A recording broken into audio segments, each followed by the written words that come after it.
Ayan guys, maglalagay na tayo ng mantika. Ganyan lang yung mantika natin. So, very thin lang.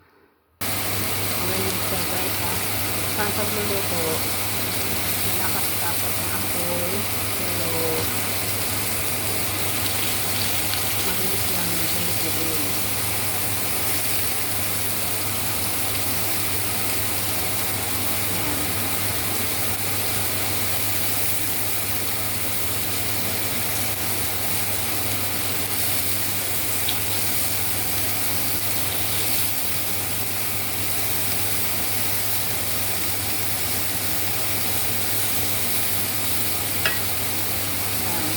Nakapagod lang yung pag-prito niya para juicy yung sa loob, para medyo juicy po yung sa loob niya at yung sa labas is crunchy.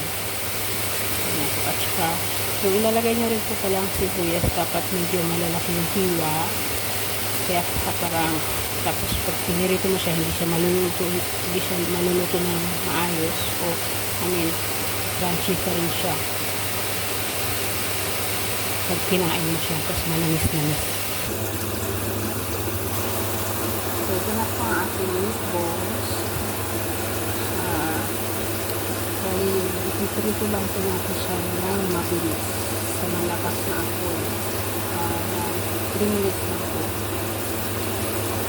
3 minutes both side. Magkabilang side po. At kabilaan po, 3 minutes mo lang siya nilutuin sa malakas na apoy. So, para yung crunchy yung labas niya, tapos yung sa loob niya po is juicy siya. Ganun yung ginagawa ko sa aking meatballs. Kaya, sarap na sarap sila mama at saka si chef. Hindi nila mapigilan mag-more